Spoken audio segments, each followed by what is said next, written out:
Health টিপসে আপনাদের সবাইকে স্বাগতম জানাচ্ছি। আমাদের আজকের আলোচনার বিষয় পুরুষের ছোট লিঙ্গ 7 ইঞ্চি বড় করার প্রাকৃতিক ও সহজ উপায়। পুরুষের মধ্যে প্রায় অর্ধেক প্রাপ্তবয়স্ক পুরুষ মনে করে তাদের পুরুষাঙ্গ অনেক ছোট। লিঙ্গের আকার বা এর গঠন বংশগত হয়ে থাকে। বিশ্বজুড়ে সাধারণত উত্তেজিত লিঙ্গের গড় আকার 5 থেকে 6 ইঞ্চি, তবে লিঙ্গের আকার ব্যক্তি এবং অঞ্চলভেদে অনেক পার্থক্য দেখা যায়। আমাদের দেশ তথা দক্ষিণ এশিয়ার পুরুষের জন্য সর্বোচ্চ 6 ইঞ্চি একটি ভালো আকার। বিরল ক্ষেত্রে পারিবারিক এবং হরমোনজনিত সমস্যার কারণে 3 ইঞ্চির চেয়েও অনেক ছোট লিঙ্গ দেখা যায়। ঐশ্বরশাস্ত্রে এটি মাইক্রোপেনিস নামে পরিচিত।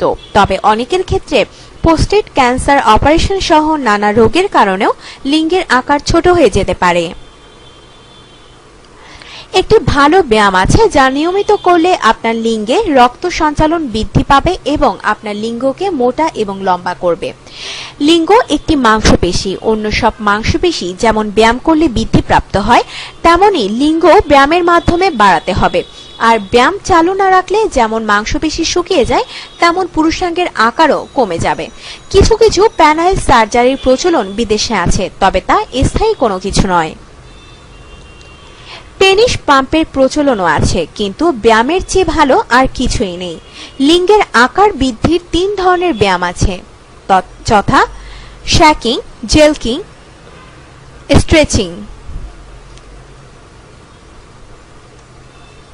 লিঙ্গ বৃদ্ধি করতে শ্যাকিং।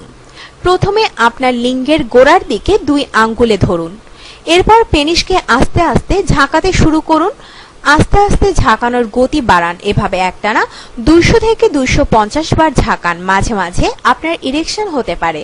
ইরেকশন হলে লিঙ্গকে শিথিল হওয়ার জন্য কিছু সময় দিন, তারপর আবার করুন। এভাবে দিনে 2 বার করুন। এটা করার সময় আপনার হস্তমৈথুনের ইচ্ছা জাগতে পারে, ইচ্ছাটাকে পাত্তা দেবেন না। এটা করার সময় যদি হস্তমৈথুন করেন তাহলে ব্যায়াম করা আর না করা সমান কথা। যদি 200 থেকে 250 বারের আগেই বীর্য বেরিয়ে যেতে চায় তাহলে থামুন। উত্তেজনা প্রশমিত হলে আবার করুন। এটা করলে আপনার লিঙ্গের রক্ত সঞ্চালন আশাতীতভাবে বাড়বে। একটু কষ্ট করে হলেও এক্সারসাইজ চালু রাখুন, বাদ দেবেন না।